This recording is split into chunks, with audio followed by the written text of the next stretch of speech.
जय हिंद दोस्तों। आज की जो हमारी ये क्लास है, ये क्लास यूपी आरओ एआरओ की जो हमारी परीक्षा 27 जुलाई को फिर से रिशेड्यूल की गई है। इस एग्जाम को ध्यान में रखते हुए हमारा एक कंप्लीट क्या अप्रोच होना चाहिए, हमारी स्ट्रेटजी क्या होनी चाहिए, उस बात को भी डिस्कस करेगी। प्लस उसके साथ साथ हमारे द्वारा इस एग्जाम को ध्यान में रखते हुए एक मास्टर क्लास की सीरीज स्टार्ट की। ध्यान रखिएगा, बहुत इंपॉर्टेंट बात बता रहा हूं आप लोगों को।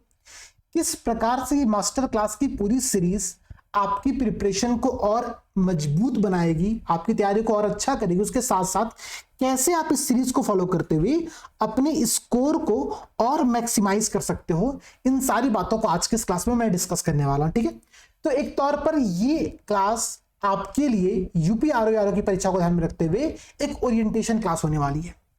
बातें बहुत क्लियर है। अच्छा, इसके साथ साथ मैं एक और इंपॉर्टेंट टॉपिक डिस्कस करने वाला हूं, वो ये है कि कैसे मैथमेटिक्स इन रीजनिंग के जो 14-15 प्रश्न आपकी परीक्षा में आते हैं, वो प्रश्न 27 जुलाई की परीक्षा में एक अलग भूमिका में रहेंगे।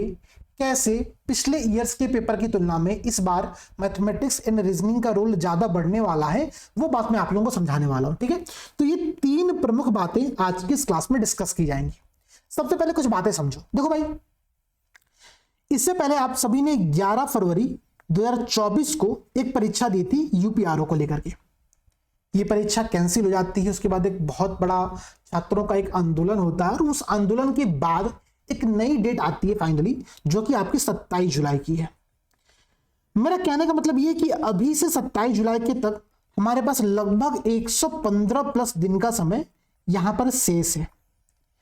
भाई, चूंकि इससे पहले आपने 11 फरवरी को भी एग्जाम दिया था, तो अब आपकी इस अप्रोच में क्या अंतर आना चाहिए? क्योंकि देखो, समझना बात को, 11 फरवरी को जब आप परीक्षा देने गए थे, तो मैं सिंपल सी बात है, आपने कुछ ना कुछ कंटेंट पढ़कर गए होगे, कुछ ना कुछ सोर्स आपने फॉलो किया होगा, कुछ ना कुछ आपने टेस्ट सीरीज लगाई होगी। तो अब आने वाले 115 दिन में पहले जो हमने किया हुआ है, उससे क्या नया किया जाए, क्या एक नई स्ट्रेटजी को फॉलो किया जाए, ये बात समझना बेहद जरूरी है। क्योंकि आप में से बहुत सारे ऐसे दोस्त थे जो 11 फरवरी की उस परीक्षा में, कुछ ऐसे भी दोस्त रहे होंगे जिन्होंने बहुत अच्छा परफॉर्मेंस किया होगा, और कुछ ऐसे भी दोस्त रहे होंगे जिनका जो उम्मीद था परफॉर्मेंस का, वो परफॉर्मेंस उस लेवल पर नहीं रहा होगा। तो अब आपको अपनी अप्रोच कैसे चेंज करनी है, आने वाले 100, 110, 115 दिन जो हमारे पास समय बचे हुए हैं, उनको कैसे मैक्सिमम तौर पर यूटिलाइज करना है, ये बात समझना बहुत जरूरी है। उसी में आपकी भूमिका आती है मास्टर क्लास की। देखो भाई, हमने क्या किया है, मैं बहुत क्लियर बता रहा हूं। देखो, मैं ऑब्वियसली हम एक कोर्स यहां पर बेच रहे हैं आप लोगों को, बस। बट हमारा कोर्स बेचना केवल एक मकसद नहीं है, क्योंकि अगर कोर्स बेचना मकसद होता तो हम आपको ये फीस 299 और 199 तो बिल्कुल नहीं रखते। बात क्लियर है भाई। देखो, मास्टर क्लास की जो आपकी फीस है वो कितनी है? 299 रुपए। और इसके अंतर्गत हम लोग लगभग 70 प्लस क्लास, मैं आपको दिखा भी देता हूं। देखिए, आज से आप लोगों की शेड्यूल फॉलो स्टार्ट होने वाला है, और इसमें लगभग 70 क्लासेस शामिल है, जिसमें आप देखो, जनरल इंटेलिजेंस की 15 क्लास, जनरल हिंदी की 10 क्लास, पॉपुलेशन, इकोलॉजी और अर्बनाइजेशन, जो कि एक बेहद इंपॉर्टेंट सेक्शन है, उसकी 5 क्लास कराई जाएगी। यूपी स्पेशल की 4 क्लास, हिस्ट्री, ज्योग्राफी, पॉलिटी, इनकी 10-10 क्लास यहां पर होगी। जनरल साइंस की 5 क्लास, और Indian economy, agriculture, trade and commerce, इसकी लगभग 4 क्लास यहां पर आप लोगों की कराई जाएगी। तो कुल मिलाजुला कर ये अभी ही 70 प्लस क्लास यहां पर हो रही है। बट एक बात की गारंटी और है, जितना हमने यहां पर प्रॉमिस किया है, उससे ज्यादा क्लास लगभग हर सब्जेक्ट में होने वाली है, क्योंकि इतने में तो कंप्लीट ही नहीं हो पाएगा। जिस प्लान से मैं आगे बढ़ रहा हूं, जैसे कि अगर मैं आपको मैथमेटिक्स और रीजनिंग का ही शेड्यूल दिखाऊं, तो हमने यहां पर एक 15 क्लास का शेड्यूल बनाया है। ठीक है, इसमें मैं अभी 2 क्लास तो और बढ़ाने ही वाला हूं। क्यों? क्योंकि एक टॉपिक जो कि मैंने शेड्यूल में शामिल नहीं किया है, वो है सिंपल इंटरेस्ट और कंपाउंड इंटरेस्ट। ठीक है, साधारण और चक्रवृद्धि ब्याज जो का जो टॉपिक है, उसको मैंने आपके इस शेड्यूल में शामिल ही नहीं किया था। तो एक तो क्लास आप लोग की यहीं पर बढ़ गई, प्लस इसके बाद एक मिसलेनियस टॉपिक पर जो कुछ बचे हुए क्वेश्चंस होते हैं, उनको कवर करते हुए लगभग 17 क्लास यहां पर आप लोगों की इस सीरीज के अंतर्गत होने वाली है। ठीक है, इसी प्रकार से देखो, हिस्ट्री क्लास का शेड्यूल जो कि निशान सर ने बनाया है, इसमें भी आपको 12 क्लास यहां पर दी गई शेड्यूल के अंतर्गत ही। ठीक है, तो जो शेड्यूल हमने 70 प्लस क्लास का दिया है, एक बात की तो गारंटी है, ये क्लास लगभग 80 से 85 तक बढ़ करके हो जाएंगे। जो कि इसका पूरा कॉस्ट कितना है? 299 रुपए। बहुत मिनिमम कॉस्ट है। कॉस्ट इसलिए है सो दैट कि जो बैकएंड पे हमारे खर्चे होते हैं उसको हम मेंटेन कर पाए, उसको हम मैनेज कर पाए, ठीक है। इसके साथ साथ अगर आप यहाँ पर ध्यान दो तो हमने एक 10 फुल लेंथ टेस्ट की टेस्ट सीरीज स्टार्ट की है।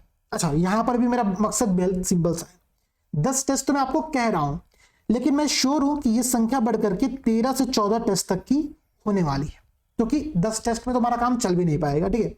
मुझे पता है कि आपको अगर मैं अच्छे से एक इफेक्टिव प्रैक्टिस कराना चाहता हूं तो उसकी संख्या मुझे बढ़ानी पड़ेगी। मैंने यहाँ पर केवल फुल लेंथ टेस्ट शामिल किया सो दैट कि हमारे पास समय भी नहीं है, और आप सबने इससे पहले पार्ट टेस्ट बहुत दे चुके हैं। आप लोगों ने आरओ की परीक्षा 1 साल पहले तैयार किया था, ठीक है। तो अभी पार्ट टेस्ट की रिक्वायरमेंट नहीं है, अब हम लोग केवल फुल टेस्ट पर फोकस करने वाले, जो कि यहाँ पर है। तो ये आपका एक कंप्लीट प्लान हमारे द्वारा स्टार्ट किया जा रहा है, ठीक है। अच्छा, मेरा एक सिंपल रिक्वेस्ट है भाई, देखो कुल मिलाकर के 498 का आपका ये प्लान है, ठीक है। बेहद सस्ता है, पैसे की तो कोई बात ही नहीं है, ठीक है। मतलब इससे सस्ता तो मुझे नहीं लगता है कि मार्केट में कोई भी चीज हो सकती है। हमको सरवाइव करने का चुनौती यहाँ पर है, ठीक है। मुझे एज अ टीम मैं जो हम लोग टीम यहाँ पर मैनेज करें तो हमको ये बात समझ में आती है कि 498 जैसे कॉस्ट में इतनी बड़ी बड़ी चीजों को मैनेज कर पाना बिल्कुल इम्पॉसिबल है, बट हम मैनेज करें, क्योंकि मैं समझता हूँ कि आप लोग इस फील्ड में बहुत लंबे समय से हो, और एक लंबे समय से जब कोई एस्पिरेंट प्रिपरेशन कर रहा होता है ना, तो बहुत सारी परेशानियों का सामना करना पड़ता है, ठीक है। तो उस बात को एक बड़े भाई के तौर पर समझते हुए हमने इस बात को मैनेज किया कि कॉस्ट मिनिमम से मिनिमम यहाँ पर रखा जाए, ठीक है। चलो भाई, ये तो रही एक बहुत बेसिक सी बात। अब हम लोग करने क्या वाले हैं, देखो टेस्ट सीरीज तो आप लोगों की बाइलिंगुअल होगी, क्लासेस भी आपकी बाइलिंगुअल होगी। बाइलिंगुअल से मेरा मतलब बेहद सिंपल सा है, जिस फॉर्मेट में मैं आपसे भी चीजों को डिस्कस कर रहा हूं उसी फॉर्मेट में क्लासेस होने वाली, ठीक है। इस क्लास का परिणाम क्या है, कैसे इसमें हम लोग क्या क्या चीजों पर फोकस करने वाले वो बात समझना। पहला हमारा फोकस होगा एमसीक्यू सॉल्विंग स्किल पर। देखो पढ़ा आप सबने बहुत है, मैं एकदम श्योर हूं कि आप सबने इससे पहले मॉडर्न हिस्ट्री के, एंशिएंट हिस्ट्री के, ज्योग्राफी के, इकोनॉमिक्स के सबके कंटेंट पढ़ करके रखे हुए हैं। लेकिन जब हम क्वेश्चन सॉल्व करने जा रहे हैं तो चीजें हमसे बार बार गलत हो रही हैं।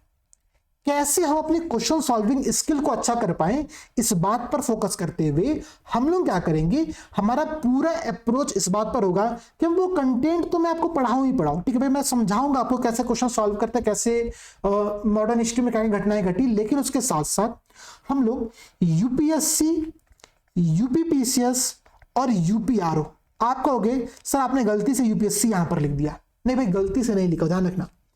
अगर आप इससे पहले कि 11 फरवरी और जो आपका 22 दिसंबर को एग्जाम हुआ था, ठीक है, अगर आप इन दोनों परीक्षाओं के पैटर्न को देखोगे तो जितने भी ऐसे क्वेश्चन थे जो कि टफ नेचर के थे और जिसने आपको परेशान किया एग्जाम हॉल में, वो सारे क्वेश्चन यूपीएससी पीवाईक्यू से उठाए गए थे, ठीक है। जिसको कि हम लोग क्या करते हैं, as a state PCS aspirant हम लोग इसको इग्नोर कर देते हैं, ठीक है। ध्यान रखना, इस बार हमारा फोकस यूपीएससी पीवाईक्यू पर भी होगा, जिसके लिए कम से कम 10 साल के पेपर हम लोग को यूपीएससी के सॉल्व करने पड़ेंगे और एक बार देखना पड़ेगा, ठीक है। और वो पूरे क्वेश्चंस, ठीक है, हम लोग आपको इस सीरीज के साथ साथ यहां पर शामिल करेंगे। ये हमारा सबसे इंपॉर्टेंट टास्क है, ठीक है। इसके साथ साथ हम क्या करेंगे, better time management. Time management इसलिए, देखो भाई समझना, जब आप प्रिपरेशन स्टार्ट करते हो तो कई बार ऐसा होता है कि आप किसी एक सब्जेक्ट में, जैसे मानो आपने पॉलिटी पढ़ना स्टार्ट किया, अब पॉलिटी पर ही 1 महीने का समय आपने दे दिया, ठीक है। तो ऐसी समस्याओं को दूर करते हुए हम एक कंप्लीट प्लान के साथ आगे बढ़ रहे हैं, और मैं आप लोगों को हर क्लास के साथ साथ होमवर्क प्रोवाइड कराता चलूंगा कि क्या काम हमको कैसे करना है, ठीक है। मैं आपको हर टॉपिक से कुछ ना कुछ क्वेश्चंस दूंगा जिनको कि आप लोगों को अटेम्प्ट करना रहेगा, सॉल्व करना रहेगा, और जो समस्या उसमें आती है आप लोगों को मार करके भेजना रहेगा, उन पर फिर हम लोग फर्दर डिस्कस करते चलेंगे, ठीक है। तो ये आप लोगों का काम यहाँ पर भी होने वाला है। मैं आपको दिखाता हूँ, जैसे कि अगर मेरे पास यहाँ पर मटेरियल हो, जैसे हाँ ठीक है, ये देखो भाई लेक्चर 1 का मेरे पास नोट्स है, ठीक है। लेक्चर 1 में हम लोग एनालॉजी और क्लासिफिकेशन, इस 2 टॉपिक को डिस्कस करने वाले हैं। अगर आप उसके नोट्स यहाँ पर देखो तो हमने हर टॉपिक को एग्जाम्पल के साथ साथ यहाँ पर शामिल किया हुआ, ठीक है। और उसके बाद जब आप ये पूरी एग्जाम्पल आप खत्म हो जाएंगे, जैसे आपने एनालॉजी वहां पर कर लिया, फिर हम लोग क्लासिफिकेशंस करेंगे एग्जाम्पल के साथ, और उसके बाद यहाँ पर हम लोग क्लास में कुछ क्वेश्चंस की प्रैक्टिस करेंगे, और अंत में मैं क्या करूंगा, आप लोगों को यहाँ पर एक अच्छे खासे क्वेश्चंस होमवर्क के तौर पर दूंगा, जिसको कि आप लोगों को सॉल्व करना रहेगा, ठीक है। देखो बहुत सारे क्वेश्चंस मैंने यहाँ पर सेट करके रखे हैं, और सिंपल लेवल से लेकर के टफ लेवल तक के क्वेश्चंस यहाँ पर ऐड किए गए, सो दैट कि आप लोगों की एक अच्छी खासी प्रैक्टिस हो पाए। तो ये अप्रोच हम लोग की हर क्लास में रहेगा, चाहे हिस्ट्री हो, चाहे ज्योग्राफी हो, चाहे पॉलिटी हो। हम लोग क्वेश्चन सॉल्विंग अप्रोच के लिए होमवर्क पर भी यहाँ पर काम करते चलेंगे, ठीक है। और होमवर्क आप लोगों को करना है, केवल क्लास करने से, केवल बैच ज्वाइन करने से कुछ नहीं होता है, ठीक है। एक बात बेहद सिंपल सी है, बैच 1000 लोग ज्वाइन कर रहे हैं, क्लास में लगभग 1000 लोग कर रहे हैं, नहीं 1000 लोग ज्वाइन करते हैं, क्लासेस 2000 लोग करते हैं, ठीक है। ऐसा कुछ लोग होते हैं जो कि क्लासेस इधर उधर शेयर करते हैं। रिक्वेस्ट है मत क्या करो आप लोग, ठीक है। टीम एक कंटेंट के तौर पर एक संस्थान के तौर पर बहुत मेहनत यहाँ पर कर रही होती है, तो थोड़ा सा इस बात को आप समझिएगा। बाकी फीस तो बहुत सस्ती है, ठीक है। मतलब उसका तो मैं कोई अगर मुझसे ये कहते सर फीस बहुत महंगी है, तो भाई मेरा आपसे फिर एक ही रिक्वेस्ट, आप मुझे मैसेज करो, मैं आपके लिए कुछ ना कुछ व्यवस्था करा दूंगा, ठीक है। एकदम निश्चिंत रहना है। दूसरा, concept clarity, topic wise previous year question के वो इंपॉर्टेंट टॉपिक जिनसे हर बार प्रश्न पूछे ही जाते हैं, उन पर ज्यादा फोकस करते हुए उनके कॉन्सेप्ट को हम बहुत अच्छे से समझने का प्रयास करेंगे, ठीक है। और सबसे इंपॉर्टेंट बात है कि इस पूरी सीरीज में हम लोग लगातार कॉन्फिडेंस बूस्ट करने पर फोकस करने वाले हैं, ठीक है। तो ये तो एक बेसिक अप्रोच हो गया कि हम लोग इस पूरी सीरीज में क्या करने वाले हैं, ठीक है। ये आपकी मास्टर क्लास हो गई जो कि 299 की थी। इसके अलावा जो हमारा एक आप लोगों का प्रीलिम्स की हमारी जो टेस्ट सीरीज है, ठीक है। देखो ध्यान समझना, प्रीलिम्स की टेस्ट सीरीज में भी हमने जिस पैटर्न को फॉलो किया वो पैटर्न अपने में बहुत अच्छा पैटर्न है, ठीक है।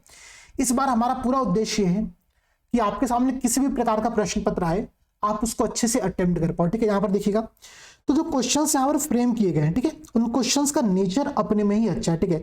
चाहे वो असर्शन रीजन के प्रश्न हो, चाहे मल्टीपल स्टेटमेंट के प्रश्न हो, चाहे वो आपके मैच द कॉलम वाले प्रश्न हो, ठीक है, चाहे कोडिंग वाले प्रश्न हो, वो सारे प्रश्नों को हमने बहुत ही डिटेल में, बहुत ही स्ट्रक्चर्ड वे में यहाँ पर प्रिपेयर कराया है कि आप लोग ऐसे प्रश्नों के लिए भी अब तैयार हो पाओ, ठीक है। ध्यान दीजिएगा, तो मल्टीपल स्टेटमेंट वाले क्वेश्चन यहाँ पर आप लोगों को मिलेंगे, यहाँ पर आप लोगों को मैच द कॉलम वाले प्रश्न मिलेंगे, और जो नया पैटर्न है 200 प्रश्नों वाला, उस पैटर्न को यहाँ पर हम लोग फॉलो कर रहे हैं, ठीक है। ध्यान दीजिएगा, 200 प्रश्न आप लोग यहाँ पर टोटल 3 घंटे में अटेम्प्ट करने वाले होने वाले, ठीक है।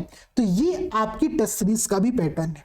ये तो है टेस्ट सीरीज और मास्टर क्लास का एक बेसिक डिस्कशन की क्या है। अब बात करते हैं हम लोग मैथमेटिक्स एंड रीजनिंग के पूरे सेक्शन की।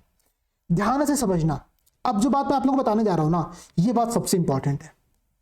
देखो मैंने अभी आपसे कहा कि जो हमारी टेस्ट सीरीज है वो नए पैटर्न पर होने वाली है। आप कहोगे सर पैटर्न तो कुछ खास चेंज हुआ नहीं, क्यों भाई?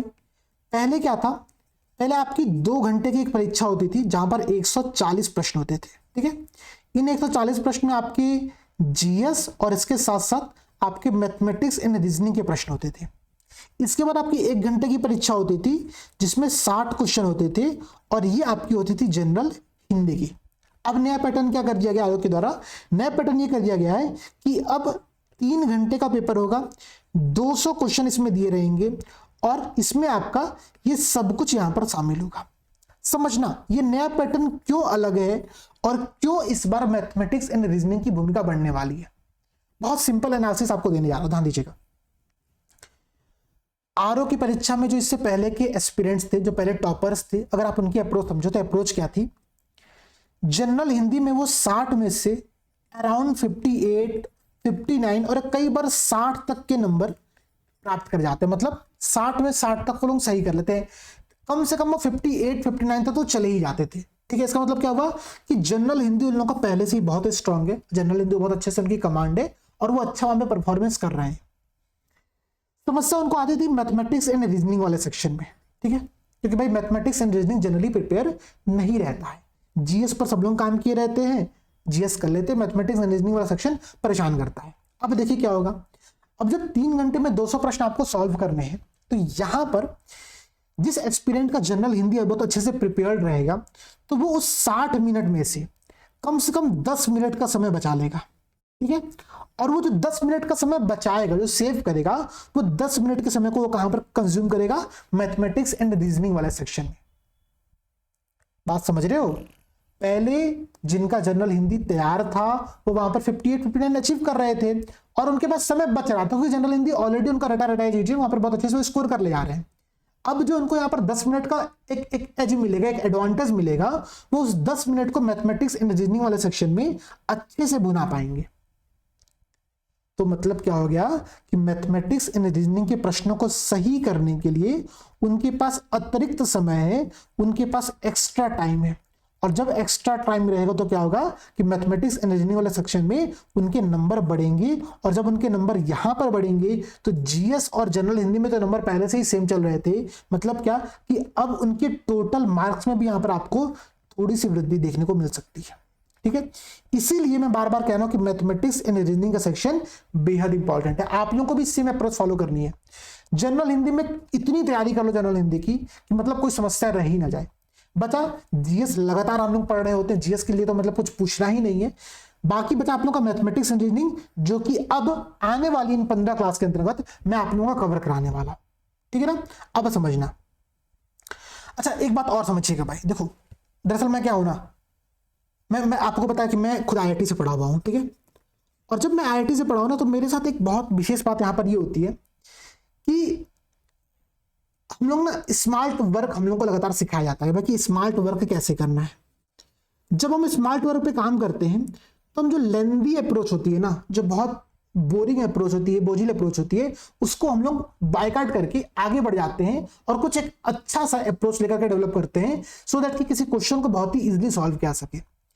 जब आप मैथमेटिक्स एंड रीजनिंग के प्रश्न देखते हो तो वहां पर एक आपके साथ सबसे अच्छी बात ये होती है कि आपके सामने 4 विकल्प दिया रहता है और उन्हीं 4 विकल्प में आपका आंसर छुपा रहता है, अगर आयोग ने सही प्रश्न बनाया है तो। अगर प्रश्न ही गलत बनाया तब तो भाई नहीं रहेगा, लेकिन भाई मान के चलता है कि सब प्रश्न अच्छे हैं, सब प्रश्न सही है, तो आपके उस क्वेश्चन का आंसर आपके सामने लिखा हुआ है। जीएस में आप कुछ कर नहीं सकते हो, ठीक है, लेकिन मैथमेटिक्स एंड रीजनिंग में हिट एंड ट्रायल एक ऐसी अप्रोच होती है जिसको कि हम लोग फॉलो कर सकते हैं। ठीक है, तो चूंकि भाई मेरा बैकग्राउंड खुद ही ऐसा रहा जहां पर हम लोग को ये सब चीजें सिखाई जाती हैं, तो मैं आप लोगों को भी वही स्किल सिखाने का पूरा प्रयास करूंगा सो दैट कि मैथमेटिक्स एंड रीजनिंग के इस पूरे सेक्शन में आप लोग भी हिट एंड ट्रायल जैसे अप्रोच को फॉलो करते हुए एक बहुत स्मार्ट वे में इन 10-15 प्रश्नों को बहुत ही अच्छे से सही करके आ पाओ। ठीक है, जो मेरा पूरा शेड्यूल है, शेड्यूल अगर आप यहाँ पर देखोगे तो पहले मैंने कुछ टॉपिक शामिल किए जैसे कि analogy and classification, coding to coding, फिर सीरीज वाले जो प्रश्न आप लोगों के होते हैं, इसके बाद डायरेक्शन टेस्ट। और डायरेक्शन टेस्ट नहीं होता है कि श्याम जो है वो पूर्व दिशा की तरफ जा रहा है, फिर उत्तर दिशा की तरफ मुड़ गया, फिर वो एक लेफ्ट में एक राउंड मारा, फिर वो पता नहीं किसके घर ढूंढ रहा है या फिर किसके घर का पीछा कर रहा है, मुझे नहीं पता। बस ये डायरेक्शन टेस्ट वाले प्रश्न बड़े परेशान करते हैं। ठीक है, और सबसे इजी प्रश्न होता है, सबसे इजी प्रश्न होता है, ध्यान रखना। कई बार एस्पिरेंट ऐसे प्रश्नों को भी गलत करके आता है, तो ऐसे प्रश्नों को हम लोग यहां पर शामिल करेंगे। इसके साथ ब्लड रिलेशन वाले जो प्रश्न नहीं होते हैं, ऐसे प्रश्न जो कि जिसमें पूछता है ना कि श्याम राम का क्या है, अरे भाई मेरे से क्या मतलब है कि वो उसका क्या है, मैं दूसरे के संबंध में क्यों इंटरफेयर करने जाऊं, बट ठीक है आयोग पूछ रहा है तो ऐसे प्रश्नों को भी हम लोग अटेम्प्ट करेंगे। तो ये वाले प्रश्न आप लोग यहाँ पर शामिल होंगे। इसके बाद जो लॉजिकल वेन डायग्राम वाले प्रश्न होते हैं, वेन डायग्राम वाले प्रश्न कैसे होते हैं भाई, जो देखने में तो थोड़े से टफ लगते हैं, लगता है कि यार ये क्या पूछ दिया यार, मतलब कि एक हाथी कछुआ है, कछुआ जो है वो तैर रहा है, जो तैर रहा है वो सांप है। ठीक है, तो बताओ कि हाथी और सांप में क्या संबंध है, ऐसे प्रश्न पूछे जाते हैं ना आप लोगों से। तो ऐसे प्रश्नों को कैसे अटेम्प्ट करना है उसका एक बहुत स्मार्ट अप्रोच होता है वेन डायग्राम बनाना। तो मैं आप लोगों को वेन डायग्राम बनाना सिखाऊंगा और बहुत सिंपल वे है, बहुत सिंपल मेथड है, कोई बहुत टफ वर्क नहीं है, तो उसको भी हम लोग समझने वाले हैं। इसके साथ साथ जो फिगर काउंटिंग होती है, जैसे कि एक ट्रायंगल दे दिया, उस ट्रायंगल में एक ट्रायंगल बना दिया, फिर उसके अंदर एक ट्रायंगल बना दिया और फिर उसके अंदर एक ट्रायंगल बना दिया, पूछेगा कि टोटल नंबर ऑफ ट्रायंगल कितने यहाँ पर है। ऐसे जो प्रश्न होते हैं जिसमें कई बार हम लोग कुछ काउंटिंग मिस्टेक कर देते हैं, तो उसके लिए क्या अप्रोच हम लोग को फॉलो करनी चाहिए वो भी हम डिस्कस करने वाले हैं। इसके अलावा कैलेंडर, नंबर सिस्टम के सारे क्वेश्चंस आप लोग के यहाँ पर।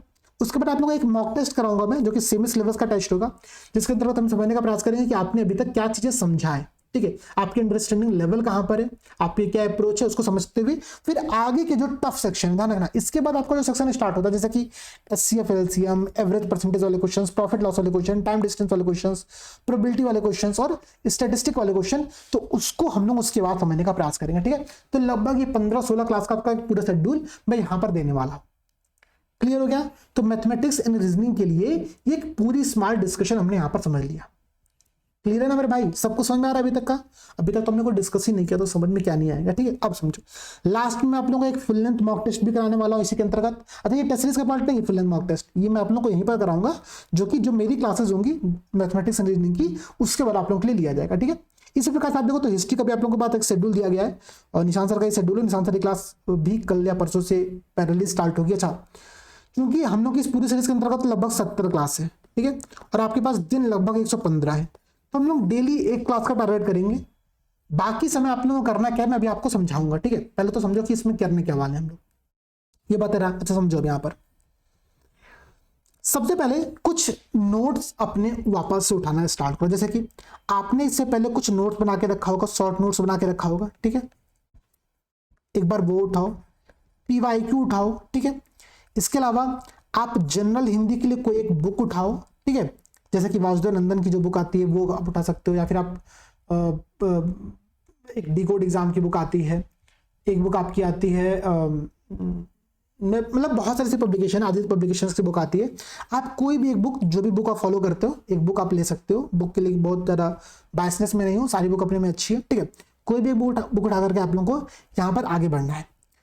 तो notes, previous year question, general Hindi का मटेरियल, ये तीन चीजें अभी तक आपने जो फॉलो की हैं, ठीक है, उसको दोबारा से उठाओ। हमारी क्लासेस लगभग 1 घंटे की डेली होगी, जो हम होमवर्क देखेंगे वो लगभग 1 घंटे का मानो होगा। तो 2 घंटे का आपका टोटल डेली काम होने वाला, 2 घंटे का आपका टोटल काम यहाँ पर डेली होने वाला है। इस 2 घंटे के साथ साथ आपको अपने notes, previous year question, general Hindi का मटेरियल, ये फॉलो करना है। रही बात आपके मन में एक प्रश्न हो, सर करंट अफेयर्स का तो आपने कुछ बताया ही नहीं, ना तो आपके मास्टर क्लास के शेड्यूल में करंट अफेयर शामिल है, ना तो आप करंट अफेयर डिस्कस कर रहे हो। करंट अफेयर्स के लिए बहुत सिंपल अप्रोच है। करंट अफेयर्स के जो हमारे बादशाह हैं निशांत सर, ठीक है, बादशाह मैं उन्होंने कहता भाई सेक्शन में उनकी मतलब जो डिमांड है उसका कोई तोड़ ही नहीं है। 1.5 लाख 2 लाख लोग उस पूरी सीरीज को फॉलो करते हैं, ठीक है। तो अंत में तो आय दृष्टि जो आएगी वो हम लोग करेंगे ही करेंगे, लेकिन फिर से मैं बता दे रहा हूँ, अंत के भरोसे हम लोग बिल्कुल नहीं रहने वाले हैं। हम लोग मंथली करंट अफेयर्स भी यहाँ पर स्टार्ट करेंगे, ठीक है। तो मंथली करंट अफेयर्स में निशांत सर की क्लासेस पहले आप लोगों की प्रारंभ हो जाएंगी। क्लासेस का क्या शेड्यूल होगा वो मैं बता दूंगा। ये क्लासेस ओपनली यूट्यूब पर चलेंगी, फ्री मतलब पेड नहीं है ये क्लासेस, ठीक है। आपको सब लोगों को मिल जाएगा। तो यहाँ से आप लोग करंट अफेयर्स की सीरीज को भी फॉलो करना, ठीक है।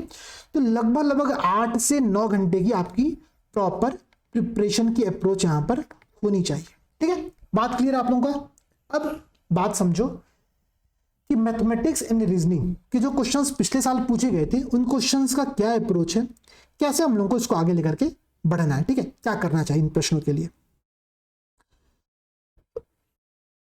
देखो बात समझना, ये पेपर जो 11 फरवरी को कैंसिल हुआ था, अगर मैं इस पेपर की बात करूं तो इसमें जो प्रश्न पूछे गए थे ना, उन प्रश्नों को समझने का प्रयास करो। पहला प्रश्न अगर आप देख रहे हो यहां पर, तो प्रश्न आप लोगों से है कोडिंग डिकोडिंग का, ठीक है। मतलब क्या, एक शब्द दिया गया है, उसको दूसरे शब्द में डिकोड कर दिया गया है, ठीक है। और फिर कह रहा है कि भाई इस शब्द को हम फिर किस प्रकार से लिख सकते हैं, ये प्रश्न आपसे पूछा गया है। ऐसे प्रश्नों में ना सबसे इंपॉर्टेंट गेम है पूरे रीजनिंग के पेपर में ऑब्जर्वेशन का। आप कैसे प्रश्न को ऑब्जर्व कर पा रहे हो। जैसे कि ध्यान दीजिएगा आप लोग, अगर मैं इसी प्रश्न की बात करूं तो यहां पर अगर आप देखो तो जो 4 लेटर है, जैसे कि CORP, अब देखो जिसमें डिकोड के मतलब जिसमें से कोड किया जा रहा है वो PROC, मतलब स्टार्टिंग के 4 लेटर को आपस में उल्टा कर दिया गया है, ठीक है। सिमिलर फॉर्मेट आप आगे भी फॉलो कर रहे हो। ORAT था तो TARO कर दिया गया है, IONS था तो SNOI कर दिया गया है। बात समझ रहे हो, एकदम सबसे सिंपल क्वेश्चन, सबसे इजी क्वेश्चन है। इसमें बस करना क्या है ना कि आपकी ऑब्जर्वेशन स्किल अच्छी होनी चाहिए। और ऑब्जर्वेशन स्किल कैसे अच्छी होगी, जब हम लगातार ऐसे प्रश्नों को देख रहे होते हैं। जितने भी प्रकार के प्रश्न यहां पर बन सकते हैं इस टॉपिक से, एक बार हमने अगर उन प्रश्नों को देख लिया तो ऐसे पॉइंट्स को पकड़ पाना बहुत इजी हो जाता है। अब इसका आंसर बेहद सिंपल बन गया। अब जुडिशियल शब्द है तो JUDI इसके ऑर्डर को चेंज कर दो और CIAL इसके ऑर्डर को चेंज कर दो। आपको यहां पर क्या होगा, बहुत सिंपल सा यहां पर आप लोगों का आंसर निकल करके आ जाएगा, ठीक है। सिंपल सा काम था, बहुत इजी काम था। लेकिन इसके लिए जो आपको ऑब्जर्वेशन स्किल डेवलप करनी है ना, वो लगातार प्रैक्टिस से ही आएगी। कहां से आएगी, प्रैक्टिस से ही आएगी, ठीक है। एक बात है ना, वो कहा जाता है श्री रामचरितमानस में एक बहुत इंपॉर्टेंट लाइन है। लाइन ये है कि कर्म प्रधान विश्व रचि राखा, जो जस करहि सो तस फल चाखा। मतलब this whole world runs on the karma. कर्मा बहुत इंपॉर्टेंट चीज है। Whatever effort you put in, आपको अकॉर्डिंगली उसी प्रकार का रिजल्ट एकदम मिलने वाला है, ठीक है। तो आप जितनी प्रैक्टिस करोगे, जितना एफर्ट करोगे, सिमिलर रिजल्ट आपको मिलेगा। अब देखो इंपॉर्टेंट क्यों है ऑब्जर्वेशन स्किल अच्छी करना, क्योंकि जो एस्पिरेंट इस पॉइंट को 10 सेकंड में पकड़ लेगा और वहीं पर दूसरा एस्पिरेंट जो बहुत ज़्यादा प्रैक्टिस नहीं कर रहा है वो इस पॉइंट को पकड़ने में 2 मिनट का समय ले लेगा, पकड़ वो भी लेगा, नो डाउट पकड़ लेगा, बहुत ईजी क्वेश्चन है तो बहुत ईजिली इस बात को समझ लेगा। लेकिन जिसने 10 सेकंड में इस पॉइंट को पकड़ा और जिसने 2 मिनट में पकड़ा, उसमें देखो कितना डिफरेंस है। इस वाले एस्पिरेंट को बाकी क्वेश्चन को सॉल्व करने के लिए एक्स्ट्रा समय मिल रहा है और इसका समय ऐसे सिंपल क्वेश्चन पर क्या हो रहा है, कंज्यूम हो जा रहा है। यही डिफरेंस है और इसी डिफरेंस के लिए मैं कह रहा हूं एफर्ट आप सबको करना पड़ेगा, ठीक है। और देखो भाई, अच्छा इस क्वेश्चन को मैं एक कोडिंग आप लोगों को अब से करना स्टार्ट करूंगा, हर प्रश्न की मैं स्टार बेसिस पे कोडिंग करूंगा, ठीक है। इस प्रश्न को मैं 5 स्टार का डिग्री दे रहा हूं। 5 स्टार का डिग्री क्यों दे रहा भाई? 5 स्टार क्या है? एक चॉकलेट है, बहुत मीठा मीठा बहुत अच्छा सा टेस्टी चॉकलेट होता है, ठीक है। तो 5 स्टार चॉकलेट मतलब ये वो प्रश्न है जो कि बहुत ईजी प्रश्न है आपके लिए, एकदम सुपर प्रश्न है, ठीक है। तो 5 स्टार के सारे प्रश्न वो प्रश्न होंगे जो कि हम लोग को सही करना ही करना, मतलब हमारे लिए कंपलसरी है उन प्रश्नों को सही करना, ठीक है। अब देखो भाई अगला प्रश्न, ये भी आपका एक 5 स्टार प्रश्न है। प्रश्न क्या कह रहा था, इस बार पूछा गया था 1/2, 3/4, 5/8, 7/16। जिसकी ऑब्जर्वेशन स्किल यहां पर काम किया उसने क्या किया, इस क्वेश्चन को तुरंत कैच किया। जैसे कि समझना ना, हम लोग इन सब टॉपिक को डिटेल में डिस्कस करेंगे। पहले हम लोग पिछले साल के पेपर को डिस्कस तो करें कि किस प्रकार के प्रश्न पूछे गए थे, कैसे प्रश्न पूछे जाते हैं एग्जाम में, समझने का प्रयास करो।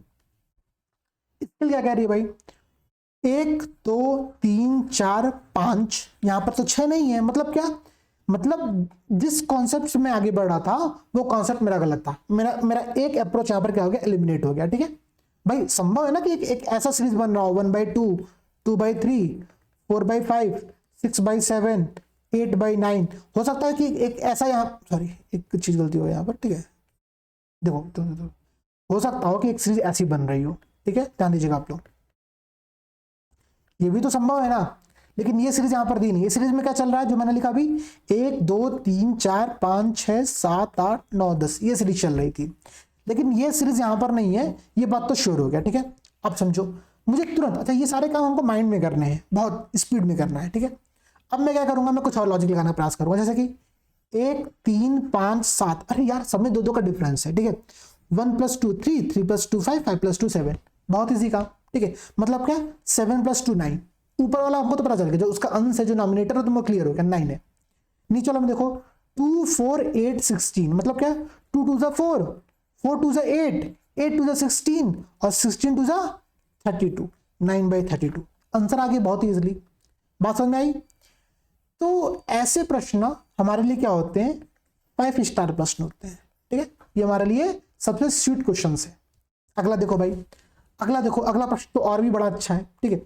कह रहा कि 3 8 13 24 41 70, ये प्रश्न 5 स्टार नहीं है मेरे भाई, ठीक है। इस प्रश्न को कम से कम मैं 3 स्टार का डिग्री दूंगा, बहुत परेशान करने वाला है आप लोगों को, ठीक है। एकदम झिला मारेगा प्रश्न जब सॉल्व करने बैठोगे तो, ठीक है, क्योंकि आप लोग को समझ में नहीं आया कि भाई इसमें करना क्या है। अच्छा ऐसा नहीं कि ये क्वेश्चन एकदम नए से एग्जाम में पूछ लिया गया, ऐसे पैटर्न के क्वेश्चन जब हम लोग अभी पूरी क्लास को करेंगे तो हम लोग देखेंगे वहां पर, तो हमको पैटर्न समझना प्रारंभ करना है, ठीक है। लेकिन ये टफ क्वेश्चन मैं मानता हूं, अगर आप इस प्रश्न को छोड़ भी दोगे तो मैं आपको बहुत गलत नहीं बोलूंगा, ठीक है। आगे देखो, अब देखते ये प्रश्न है, ये प्रश्न 5 स्टार है, देखने में बहुत टफ लग रहा है लेकिन है बहुत सिंपल। क्या, 3 + 2 5, 5 + 3, अच्छा 2 3 5 7, क्या होगा यहाँ पर, अब बताओ। कोई कहेगा सर 9 जोड़ दीजिए, नहीं भाई 9 नहीं जोड़ना, समझो क्यों। ये 2 था, ये 3 था, ये 5 था, ये 7 था। आपके मन में आ सकता है कि सर 3 5 7 के बाद यहाँ पर 9 होना चाहिए, लेकिन ध्यान रखना इससे पहले 2 भी आ चुका है, मतलब ये केवल ऑड नंबर का सीक्वेंस नहीं चल रहा है, ये सीक्वेंस है किसका, प्राइम नंबर्स का। प्राइम नंबर मतलब अभाज्य संख्याओं का, ठीक है। 2 3 5 7 और यहां पर 11, तो 20 + 11 जोड़ दो 31। इजी टास्क था।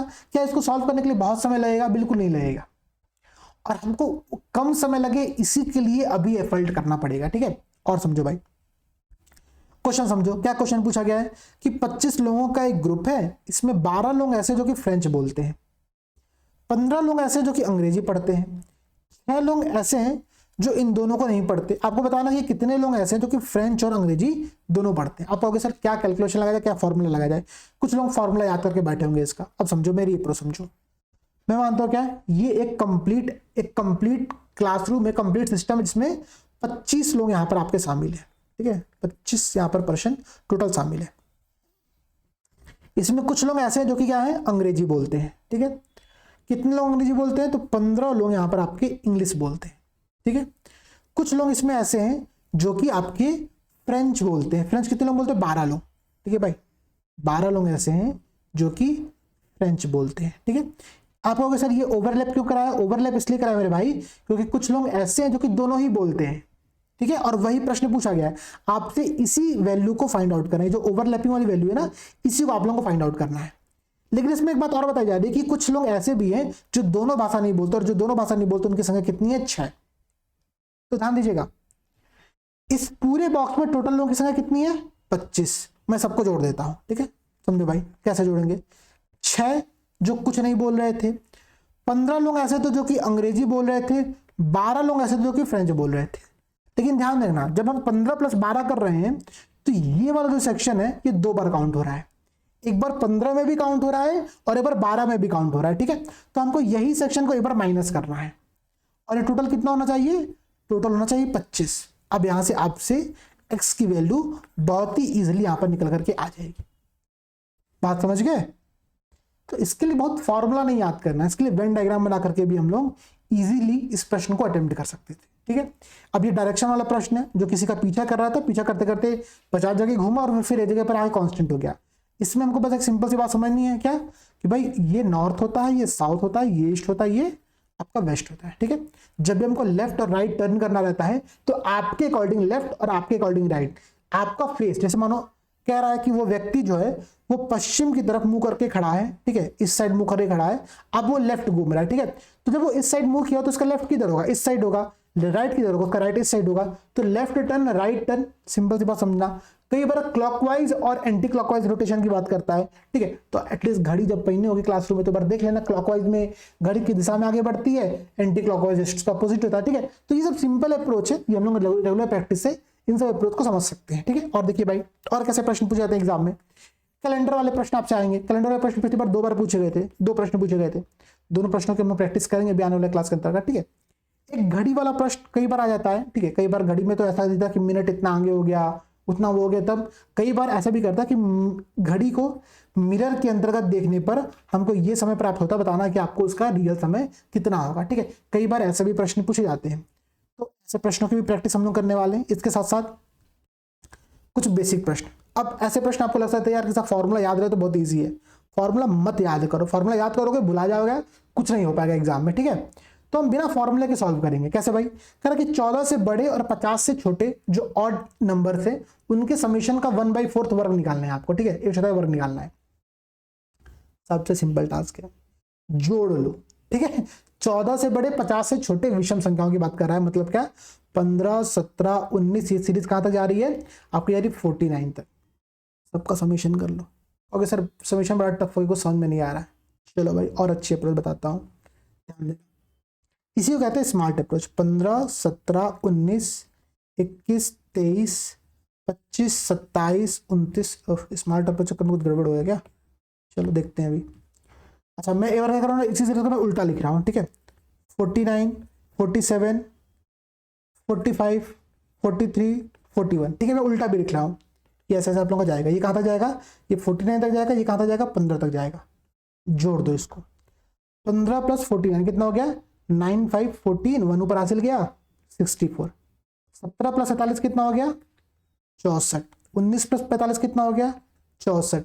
कुछ समझ में आ रही बातें, 64। मतलब अब ये 64, 64, 64 कब तक आएगा, जब तक आपके जितने नंबर ऑफ टोटल टर्म्स होंगे। अब टर्म्स तो हम लोग काउंट कर सकते हैं ना, इजिली हाथ पे काउंट कर लो, कुछ नहीं समझ में आ रहा है तो 15, 17, 19, 21, 23, 25, 27, 29, 31, 33, 35, 37, 39, 41, 43, 45, 47, 49, 18 टर्म टोटल हो रहे हैं। मैंने तो काउंट कर लिया, थोड़ा सा दिमाग लगाओगे तो बिना काउंट किए भी इजिली फाइंड आउट कर सकते हो, ठीक है। 18 टर्म हो रहे हैं, मतलब क्या, अगर हम इन दोनों सीरीज को जोड़ दें तो 64 × 18 आएगा, ठीक है। और कितनी बार काउंट हो गया, 2 बार। इसको डिवाइड कर दो 2 से, आपका जो रिक्वायर्ड आंसर वो यहाँ पर आ जाएगा। ये होती है स्मार्ट अप्रोच। जो फॉर्मूला ना याद हो तो हम स्मार्ट अप्रोच को ही फॉलो कर सकते हैं। अच्छा ये आंसर नहीं होगा, इसका 1/4 वर्ग भी निकालना भी आप लोगों को, ठीक है। क्वेश्चन में 1/4 वर्ग पूछा हुआ है, 1/4 वर्ग पूछा गया, ठीक है। तो वो भी निकल जाएगा इजिली। समझ में आ गई मेरी बात आप लोगों को। ये ऐसी अप्रोच पर टिको आप लोग, ठीक है, जो कि जेन्युइन अप्रोच हो, जो कि बेसिक अप्रोच है, फॉर्मूला लग जाता है लेकिन फॉर्मूला बहुत टफ होता है याद करना, ठीक है। इसलिए मैं ऐसे अप्रोच पर आप लोगों को जाने को कह रहा हूं। अब समझिएगा भाई, ये भी एक क्वेश्चन हो गया। अच्छा, ये क्वेश्चन तो और भी इजी है, परसेंटेज वाला क्वेश्चन हम लोग देखेंगे जब क्लास करेंगे, तो ऐसे क्वेश्चन को हम लोग समझने का प्रयास करेंगे। ये सिंपल इंटरेस्ट वाला क्वेश्चन थोड़ा सा टफ होता है, यहाँ पर आपको फॉर्मूला याद करना ही पड़ेगा, देखा जाएगा क्या होता है, फॉर्मूला समझने का प्रयास किया जाएगा। ये क्वेश्चन जो कि हिट एंड ट्रायल से लगने वाले क्वेश्चन होते हैं। अब जैसे समझो, क्वेश्चन क्या कह रहा है कि a by h plus y by b equal to 1, b by y plus z by c equal to 1, h by a plus c by z equal to 1। Sorry, इसकी वैल्यू पूछ रहा है आप लोगों से, ठीक है, इसकी वैल्यू पूछ रहा है और ये दो वैल्यू आप लोगों को दी गई है। अगर आप इस प्रश्न को ध्यान से देखो तो आपको एक बात तो क्लियर हो जाएगी, क्या कि भाई एच, बी, वाई और सी इनमें से कोई भी जीरो के बराबर नहीं हो सकता, क्योंकि अगर जीरो हुआ तो ये सब इन्फिनिटी हो जाएंगे, ठीक है। तो जीरो तो नहीं हो सकता, मतलब क्या कि जीरो वाली वैल्यू तो आ ही नहीं सकती है, एलिमिनेट कर दो इसको, ठीक है। अब सोचते हैं और क्या किया सकता है। अब भाई हमारे पास एक सॉल्यूशन ये है कि हम सारी वैल्यू को इधर उधर कुछ कुछ अरेंज करके निकालें, और दूसरा सॉल्यूशन हमारे पास ये है कि हम वो करने से अच्छा है कि एक हिट एंड ट्रायल मार करके इसको 1 मान सकते हैं, ठीक है। एक अप्रोच बहुत सिंपल सी, ध्यान दीजिएगा आप लोग, मैं भी आप लोगों को समझाऊंगा ये अप्रोच कैसे काम करती है, ठीक है। जब हम क्लास डिस्कस करेंगे तो वहां पर इन सारी बातों को समझेगी, और हमारा पूरा उद्देश्य यही है कि हम लोग क्लास को बहुत ही इजी मैनर में, बहुत ही सिंपल मैनर में समझने का प्रयास करें, ठीक है। तो देखो, ये हम लोग की इस पूरी अप्रोच, इस पूरी सीरीज के अंतर्गत अप्रोच होने वाली है। अब कुछ बातें और समझना, हर क्लास के साथ जो आप लोगों को होमवर्क दिया जाएगा ना, वो सबसे बेसिक और सबसे इंपॉर्टेंट चीज है जो कि आप लोगों को फॉलो करनी है। डेली क्लास करने हैं, क्लास के नोट्स अगर बन जाए तो बनाते चलना, नोट्स बना लोगे तो रिवीजन करना बहुत इजी रहेगा, ठीक है। और देखो, एक बात और समझना, अभी जितने भी क्वेश्चंस आप लोगों को दिए जाएंगे मैथमेटिक्स रीजनिंग के भी, हर क्वेश्चन पर आप लोगों को माथापच्ची करनी जब तक कि उसका आंसर ना निकल जाए, ठीक है। हर क्वेश्चन पर माथापच्ची करो, क्योंकि तभी आपको डिफरेंट अप्रोच और डिफरेंट अंडरस्टैंडिंग हर क्वेश्चन के अंदर में डेवलप हो पाती है, ठीक है। तो माथापच्ची हर प्रश्न पर हम लोग करेंगे। यहाँ पर ये जीएस के प्रश्न नहीं है कि याद है तो याद है, नहीं तो भाई यहाँ पर आपको चीजें सोचनी है, आपको ऑब्जर्वेशन स्किल डेवलप करनी है, सो दैट कि आप ऐसे प्रश्नों का आंसर बहुत इजीली निकाल पाओ, ठीक है। अब समझना, इसके साथ साथ कुछ बातें और समझो। देखो, लगातार हार्डवर्क करना पड़ेगा। आप में से बहुत सारे लोग परेशान है सर, ये एग्जाम तो हम इतने लंबे समय से दे रहे हैं, बोर हो गए, परेशान हो गए एग्जाम देते, अब क्या करें। भाई बात समझो, बहुत क्लियर। अभी आपने एक रिसेंट में देखा होगा, सुनीता विलियम जी गई थी अंतरिक्ष में, ठीक है, अंतरिक्ष से वापस आई, लगभग 9 मंथ, ध्यान रखिएगा आप लोग, लगभग 9th मंथ वो अंतरिक्ष में रही हैं, ठीक है। और किस एज में पता है आप लोगों को उनकी उम्र कितनी है? 60+, 60+ की लगभग उम्र है। जब हम लोग के यहाँ पर वरिष्ठ नागरिक घोषित कर दिया जाता है, उस उम्र में उन्होंने क्या किया है, अंतरिक्ष में इतने लंबे समय तक रह करके वापस आई है। ऐसा नहीं कि Sunita Williams was born as astronaut, बिल्कुल नहीं भाई। उन्होंने अपने हार्डवर्क से, अपने ड्रीम से, अपने डिटर्मिनेशन के माध्यम से वो इस जगह तक पहुंची, और इस उम्र में भी हार्डवर्क करने से पीछे नहीं हट रही है।